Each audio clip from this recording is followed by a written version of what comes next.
Hi అండి, నమస్తే. Welcome to my channel అండి. ఈరోజు నేను అరటికాయతో ఇలా ఫ్రై చేసి చూపిస్తున్నానండి. ఇది తవ్వ ఫ్రై అనమాట.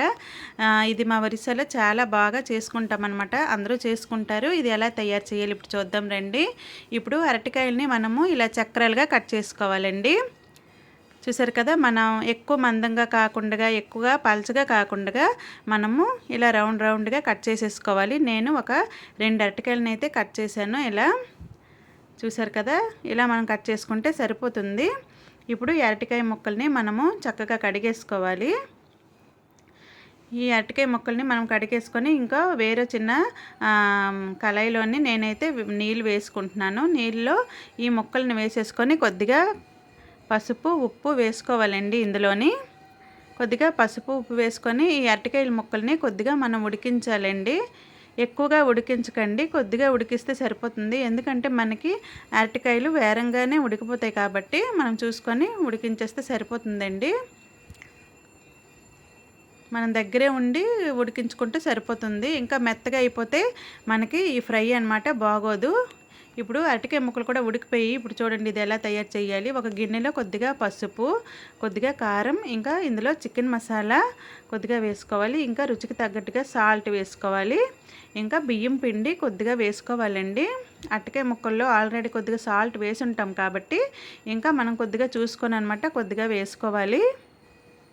ఇప్పుడు వీటన్నిటిని మనం చక్కగా కలిపేసుకోవాలండి. చాలా ఈజీ అండి. ఇలా చేసుకుంటే మన ఇంట్లో పిల్లలు కూడా ఇష్టంగా తింటారండి. పిల్లలకి ఎక్కువగా నచ్చుతుంది. మీరు ఒకసారి ట్రై చేసి చూడండి. పిల్లలకి పెద్దలకి అందరికీ నచ్చుతుందండి ఇది. ఇదైతే మాత్రం చారన్నంలోకి పులుసులన్నంలోకి చాలా చాలా బాగుంటుందండి.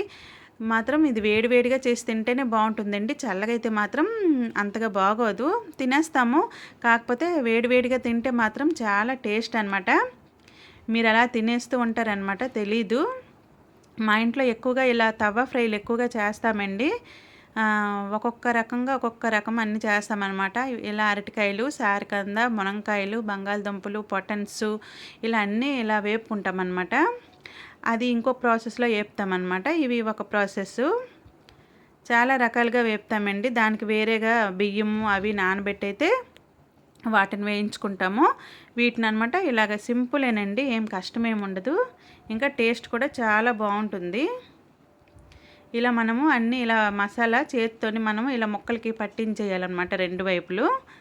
మనం ఇలా డిప్ చేస్తూ ముద్దలను ముంచి కానీ చేసామంటే ఎక్కువగా మనకి మసాలా ముద్ద ఎక్కువగా పట్టేసి మనకి అరటికాయ ముక్కలు బాగోవన్నమాట. చేతితో మనం కొద్దిగా మసాలాను 2 వైపులా మనం పెట్టేసి ఇలా వేయించుకుంటే మనకి బాగుంటుందన్నమాట. ఎక్కువ మసాలా అవ్వకుండా మనకి టేస్ట్ అనేది చాలా బాగుంటుంది. చాలా ఈజీ ప్రాసెస్ అండి. చూసారు కదా, 2 వైపులా మనము ఇప్పుడు అరటికాయ ముక్కల్ని తిప్పుకోవాలన్నమాట. ఇది మీ ఇష్టమండి, మీరు ఎలా కట్ చేసుకున్నా అవుతుంది. మేమైతే ఎప్పుడు ఇలాగే కట్ చేసుకుంటాము, ముందు నుంచి అలవాటు అయిపోయింది. మీ ఇష్టం, మీరు పొడుగ్గా కట్ చేస్తారు. ఇప్పుడు చేప ముక్కల్లాగా కొంతమంది కట్ చేస్తూ ఉంటారు కదా, అలా కూడా కట్ చేసి వేయించుకోవచ్చు అనమాట.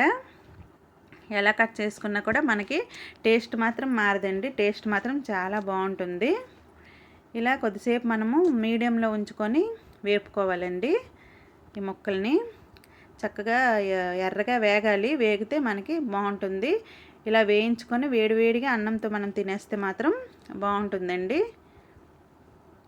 చూసారు కదా, 2 వైపులా వేపగానే మనకి ఎర్రగా అయ్యాయి కదా ముక్కలు.